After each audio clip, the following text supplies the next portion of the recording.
Selamat malam semuanya, bertemu kembali dengan kami di keluarga Imaging Ministry dalam acara Cakap-Cakap tentang Tuhan. Di malam ini, hari Sabtu, malam Minggu, saya menyapa anak muda semuanya. Shalom bagi kita semuanya, apa kabar semuanya? Apakah Anda baik-baik saja? Coba bilang sama samping kiri kanannya, kalau ada orang di samping kiri kanan kamu, bilang sama dia, apa kabar kamu malam hari ini? Dan saya percaya bahwa kita semuanya pasti dalam keadaan baik-baik saja karena Tuhan ada bersama-sama dengan kita di sepanjang minggu ini. Dan di malam hari ini bertemu kembali dengan saya Arliani Ginting, di mana malam ini kita punya tema hidup yang aku pilih. Hidup yang kupilih. Nah, jadi kita akan belajar sama-sama hidup seperti apa yang kita pilih itu menentukan apa yang akan kita capai di masa depan. Amin. Selamat malam semuanya. Selamat menikmati malam minggunya. Kalau hari ini cuaca sedikit mendung tapi tetap panas ya. Tapi ya puji Tuhan lah ya kan tidak hujan. Jadi semuanya boleh menikmati malam minggu dengan hati yang cerah, secerah hari ini. Amin. Nah, jadi malam hari ini kita punya tema hidup yang kupilih. Nah, di dalam hidup kita mulai dari kecil sampai kita dewasa, sampai selesai nanti semuanya, kita tetap dipertemukan, dijumpakan dengan yang namanya pilihan. Nah, dari kita mulai kecil ya kan, kita selalu ditanya, kamu mau makan apa? Kamu sukanya apa? Gitu kan. Nah, kita mau masuk sekolah juga kita ditanya, sekolahnya mau di mana? TK-nya mau di mana? SD-nya mau di mana? Nah, begitu juga kita sewaktu masuk SMP, SMA, dan kuliah. Ketika kita memasuki kuliah, kita ditanya lagi, mau ngambil jurusan apa? Mau kuliahnya di mana, sukanya apa, sampai akhirnya kita mau bekerja juga seperti itu. Kita ditanya kita sukanya kerja di mana, di bagian apa, hobi kita apa, dan apalagi yang namanya suatu kita mulai mau menikah ya kan, pacaran dan menikah. Kita dipertemukan dengan yang namanya pilihan. Kita mau menerima atau tidak, kita mau terus maju atau kita mundur atau kita berhenti. Nah, jadi hidup kita selalu dipertemukan dan dijumpakan dengan yang namanya pilihan. Nah, dalam menentukan pilihan kita harus hati-hati. Kenapa? Karena apa yang kita pilih, apa yang kita putuskan, itu akan menentukan apa yang akan kita dapat di kemudian hari. Kenapa? Karena setiap pilihan yang kita buat itu ada resiko, ada konsekuensi yang akan kita dapatkan, gitu loh. Nah, kita sekolah juga kita ada konsekuensi yang kita dapatkan. Kita pilih sekolah apa, kita kuliah jurusan apa, kita juga ada resiko yang kita dapatkan. Apalagi yang namanya kita menentukan untuk kita menikah gitu loh. Bagi yang udah menikah ya, kalau saya kan belum menikah jadi nggak tahu apa konsekuensinya. Mungkin ibu-ibu yang di sini yang sudah menikah sudah tahu ya Bu ya Kak. Apa gitu kira-kira yang didapat gitu kan. Oh ternyata dia begini, oh ternyata dia begini. Nah pasti, ada konsekuensi. Setiap pilihan yang kita buat ada konsekuensi yang akan kita terima dari itu. Nah sedangkan untuk hal-hal yang duniawi saja, menetapkan pilihan itu begitu sulit bagi kita gitu loh. Kita pasti bertanya sama teman kita tanya sama sahabat kita tanya sama keluarga kita. Nah pasti kan kalau kita mau kuliah, kita pasti tanya dulu dong. Kita cari tahu dulu, kalau saya ngambil jurusan ini, kira-kira nanti kerjanya kemana ya? Masa depan saya seperti apa gitu kan. Kita tanya sama keluarga kita apalagi ya kan. Menikah juga seperti itu, kita tanya kira-kira ini udah pas belum ya pilihan saya ini? Udah cocok belum ya? Keluarganya seperti apa? Kerjanya gimana ya? Gitu kan. Masa depan saya gimana nanti bersama dengan dia? Nah seperti itu. Apalagi yang namanya hidup kita gitu loh, menentukan pilihan yang akan kita lakukan gitu loh, bukan hal yang duniawi tapi hal yang bersifat rohani gitu. Bagaimana kita menentukan pilihan kita untuk kita ikut Tuhan. Nah seperti itu. Mungkin bagi kita yang sudah Kristen dari lahir ya kan, kita kan sudah dari lahir kita sudah menjadi orang Kristen, dan juga kita sudah merasa ya saya kan sudah percaya sama Tuhan. Dari dulu kan saya juga udah ikut sekolah minggu ya kan, ikut yang namanya kebaktian remaja, komsel apa segala macam, kita sudah ikuti semuanya dan kita merasa bahwa ya saya sudah Kristen, saya sudah ya udah oke gitu loh. Nah tapi sebenarnya gitu loh, ketika kita sudah mulai dewasa gitu loh, kita harus menentukan gitu loh, kita harus memilih hidup seperti apa yang akan kita jalani ke depannya. Nah seperti itu. Nah, apakah kita hanya sibuk mengejar apa yang menjadi hal-hal yang memuaskan hati kita, hal-hal yang memuaskan, menyenangkan teman-teman kita, keluarga kita, atau kita mau hidup kita itu menyenangkan hati Tuhan? Nah, itu kita harus mulai pikirkan ketika kita sudah mulai beranjak dewasa. Kenapa? Karena apa yang kita putuskan, kita mau mengejar duniawi, kita akan dapat dunia. Tapi kalau kita mengejar Tuhan, kita akan dapatkan Tuhan, dan semua yang Tuhan miliki akan Dia berikan bagi kita. Jadi di sini yang penting gitu loh, bagaimana kita menentukan pilihan kita. Ya mungkin kalau kita mengejar hal-hal yang dunia, kita sukses di tempat kerja kita sukses di kuliah kita sukses di kehidupan kita. Tapi semua yang kita peroleh, semua yang kita dapatkan itu tidak bisa menjamin kebahagiaan kita gitu loh, sukacita kita. Dan juga itu semuanya tidak abadi. Jadi jangan terjebak dengan hal-hal seperti itu gitu loh. Nah, karena banyak kita yang akhirnya menghabiskan waktu kita untuk mengejar hal-hal yang duniawi gitu loh, karir kita gitu loh. Sampai kita tidak punya waktu untuk kita beribadah. Kita diajak beribadah, kita berpikir, aduh, saya pulangnya malam, kerjaan saya banyak, saya lembur. Sehingga kita akhirnya tidak punya waktu untuk beribadah gitu loh. Kita menghabiskan waktu kita hanya untuk karir kita, mengejar karir kita, membangun karir kita gitu loh, menyenangkan dan memuaskan hati kita gitu loh. Kenapa? Karena kan kalau kita mencapai sesuatu yang lebih baik di tempat kita bekerja, kita mencapai sukses gitu loh, mendapatkan promosi demi promosi gitu loh, mendapatkan jenjang karir yang begitu hebat gitu loh. Itu ada kepuasan tersendiri dalam diri kita gitu loh. Itu tidak bisa kita pungkiri gitu loh. Bahkan di dalam sekolah dan perkuliahan juga seperti itu. Kalau kita memperoleh nilai yang terbaik, kalau kita mendapatkan hasil yang terbaik di dalam sekolah dan perkuliahan kita pasti punya yang namanya kepuasan gitu loh, kesenangan gitu loh. Nah, tapi di sini kita harus belajar gitu loh, menetapkan pilihan kita. Hidup seperti apa yang mau kita pilih dan yang kita jalani, dan seperti apa hidup kita nanti ke depannya. Karena apa yang kita buat dan kita pilih pada hari ini itu menentukan kemana hidup kita nanti di masa depan. Nah, untuk itu mari kita lihat satu firman Tuhan untuk membuka cakrawala kita dan menyadarkan kita apa yang sudah kita lakukan dan di mana kita sudah berada pada saat ini. Nah, kita lihat di Mazmur 90 di ayat yang ke-12. Mari kita bertanya kepada diri kita gitu loh. Dengan sampai umur kita yang sekarang, apa yang sudah kita lakukan dan hidup seperti apa yang sudah kita pilih dan di mana posisi kita pada saat ini. Nah, di Mazmur 90 ayat 12 firman Tuhan berkata seperti ini. Ajarlah kami menghitung hari-hari kami sedemikian hingga kami beroleh hati yang bijaksana. Jadi kita diajar di sini, kita diajarkan bagaimana kita menghitung hari-hari yang sudah kita lewati gitu loh, supaya kita beroleh hati yang bijaksana. Hati yang bijaksana itu seperti apa? Hati yang bijaksana itu adalah hati yang kita tahu gitu loh, pencapaian yang sudah kita capai. Di mana kita pada saat ini? Sudah di posisi mana kita pada hari ini? Nah, jadi mari kita lihat gitu loh. Apakah yang kita lakukan saat ini menyenangkan hati Tuhan, atau kita hanya mengejar sesuatu yang menjadi kepuasan kita dan menjadi kesenangan kita? Apakah kita sibuk untuk menyenangkan hati manusia, ataukah kita mulai menyenangkan hati Tuhan?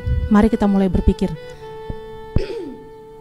Nah, mari kita jujur dan bertanya kepada diri kita gitu loh.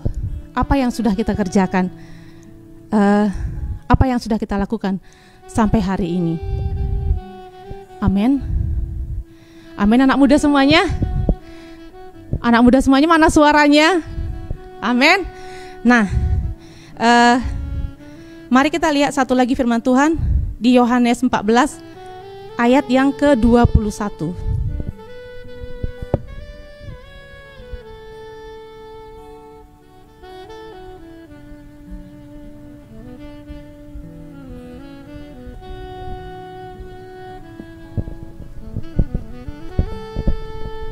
Kita baca di Yohanes 14 ayat yang ke-21. Demikian firman Tuhan. Barang siapa memegang perintahku dan melakukannya, dialah yang mengasihi aku, dan barang siapa mengasihi aku, ia akan dikasihi oleh Bapa-Ku, dan aku pun akan mengasihi dia dan menyatakan diriku kepadanya. Nah, jadi Kalau kita mau menyenangkan hati Tuhan, itu bukan hanya dengan perkataan kita, tapi dengan perbuatan kita, yaitu berpegang pada perintah Tuhan. Dari mana kita tahu perintah Tuhan? Yaitu dengan kita membaca firman Tuhan. Karena perintah Tuhan itu semuanya tertulis di dalam firman Tuhan. Jadi mari kita juga punya waktu gitu loh untuk kita membaca firman Tuhan. Jangan cuma sibuk ya kan, baca berita-berita di handphone. Semua berita yang di handphone kita update gitu loh. Bahkan mungkin berita-berita yang viral ya kan, video-video yang viral, TikTok yang lagi viral, kita semua tahu. Tapi kita tidak punya waktu untuk baca firman Tuhan. Nah, jangan seperti itu. Supaya apa? Supaya kita tahu gitu loh, apa yang Tuhan senangi, apa yang Tuhan inginkan untuk kita lakukan dalam kehidupan kita. Nah, jadi mari kita mulai meluangkan waktu kita gitu loh. Kita cari waktu gitu loh. Kalau kita bilang aduh sibuk, kalau anak sekolah sih sama yang kuliah sekarang kan lagi nggak sibuk. Soalnya kan nggak ada perkuliahan, semuanya kan daring. Tapi karena daring ini jadinya malah sibuk dengan handphone gitu loh. Jadi malah anak-anak muda semuanya jadi sibuk dengan handphone. Buka handphone, jadinya kan sebenarnya kan di handphone juga kan ada Alkitab ya. Sebenarnya kita bisa juga baca Alkitab di situ. Cuman kan akhirnya kita terpancing untuk melihat berita-berita yang lain gitu loh, setelah kita pegang handphone. Nah, jadi mari kita meluangkan waktu kita gitu loh. Jadi bukan berikan waktu yang sisa, tapi kita memang meluangkan waktu kita dan mencari waktu yang terbaik untuk kita punya waktu pribadi dengan Tuhan dan membaca firman Tuhan, supaya kita tahu apa yang Tuhan kehendaki, apa yang Tuhan sukai, apa yang Tuhan senangi, dan apa yang Tuhan mau untuk kita lakukan dalam kehidupan kita. Nah, kita baca lagi satu firman Tuhan dari Nehemia. Nah, kita akan belajar dari satu pribadi, Nehemia 1.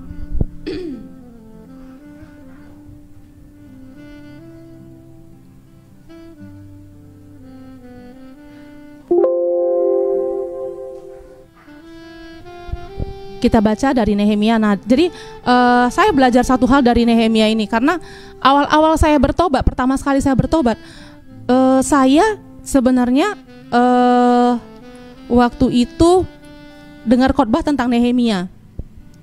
Jadi pada waktu itu saya dengar khotbah tentang Nehemia ini, dibilang bahwa Nehemia itu adalah seorang juru minum raja gitu. Jadi dia lagi punya jabatan yang penting dalam satu kerajaan gitu loh. Karena dia juru minuman raja, berarti kan dia paling dekat dengan raja gitu loh. Nah, jadi kan kalau kita banding-bandingkan sekarang, mungkin dia menjadi orang kepercayaan presiden lah ya kan. Dia punya jabatan yang bagus gitu loh, yang karir yang cemerlang gitu loh. Nah, tapi ketika dia mendengar berita tentang Yerusalem dan tembok-temboknya telah roboh gitu loh, dan bahkan dibilang bahwa Yerusalem sudah terbakar habis. Nah, kita baca ayatnya. Doa Nehemia bagi orang Israel dari ayat 1. Riwayat Nehemia bin Hakalia. Pada bulan Kislew tahun ke-20, ketika aku ada di Puri Susan, datanglah Hanani, salah seorang dari saudara-saudaraku, dengan beberapa orang dari Yehuda.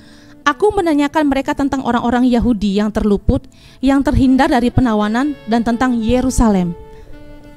Di ayat ketiga, kata mereka kepadaku, orang-orang yang masih tinggal di daerah sana, yang terhindar dari penawanan, ada dalam kesukaran besar dan dalam keadaan tercela. Tembok Yerusalem telah terbongkar dan pintu-pintu gerbangnya telah terbakar. Ketika aku dengar berita ini, duduklah aku menangis dan berkabung selama beberapa hari. Aku berpuasa dan berdoa ke hadirat Allah semesta langit.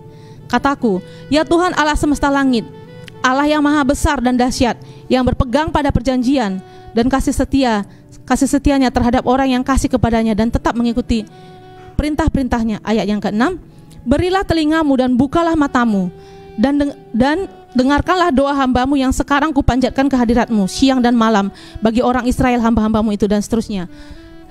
Nah, di sini sebenarnya Nehemia boleh punya pilihan gitu loh.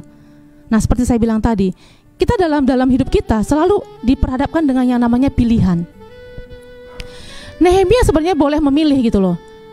Ya sudah, kalau umpamanya dia dengar tembok Yerusalem sudah terbongkar, telah roboh, dan telah terbakar kota-kotanya dan orang-orangnya dalam kesukaran besar. Oh ya sudah, ya mungkin memang lagi begitulah keadaan yang sekarang yang harus mereka hadapi. Bisa saja dia membuat keputusan seperti itu. Tapi Nehemia tidak gitu loh. Sebenarnya Nehemia kan berada dalam posisi yang aman gitu loh, nyaman. Kenapa? Karena dia punya jabatan seperti saya bilang tadi kan. Dan mungkin gajinya juga lumayan besar. Dia bisa hidup bermewah-mewah dan tenang di tempat dia bekerja saat itu gitu loh. Di negeri yang ditempati saat itu. Tapi Nehemia tidak memilih untuk tenang dan berdiam diri dan memikirkan kesenangan dan kenyamanannya sendiri gitu loh. Nah, dia berpuasa, dia berdoa, dia menangis di hadapan Tuhan.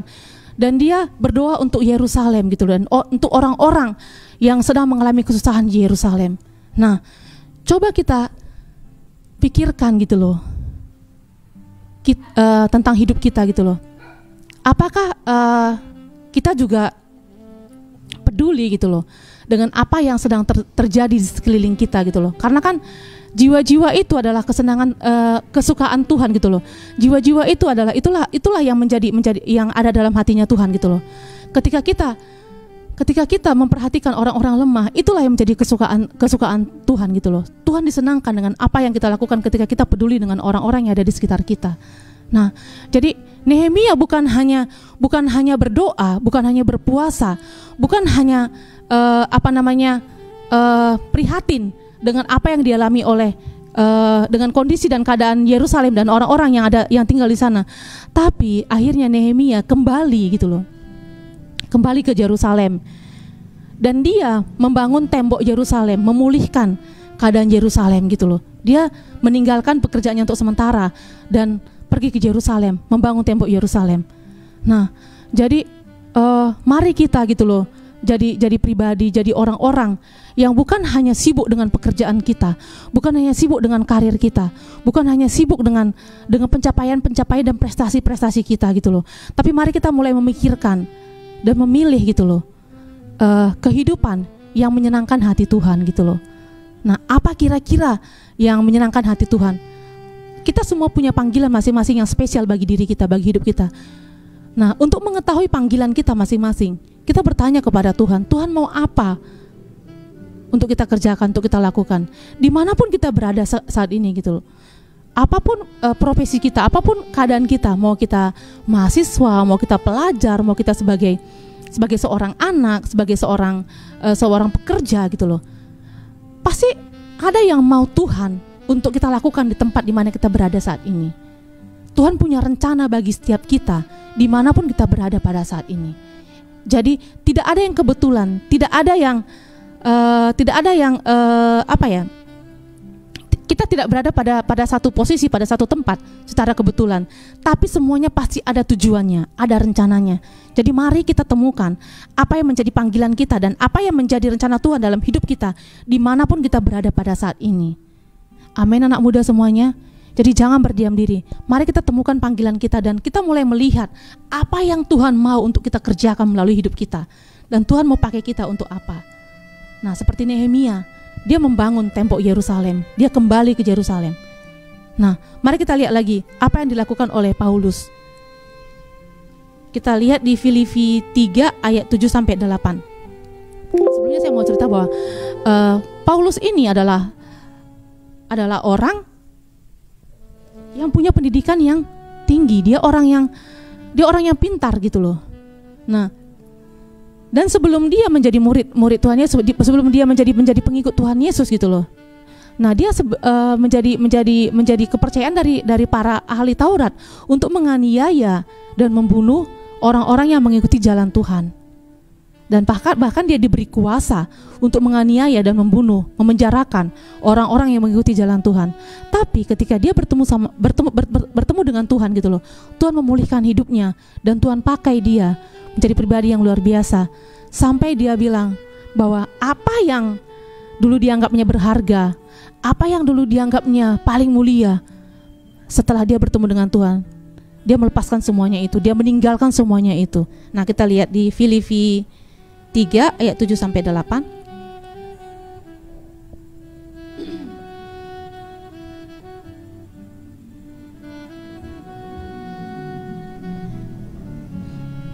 Filipi 3, demikian firman Tuhan.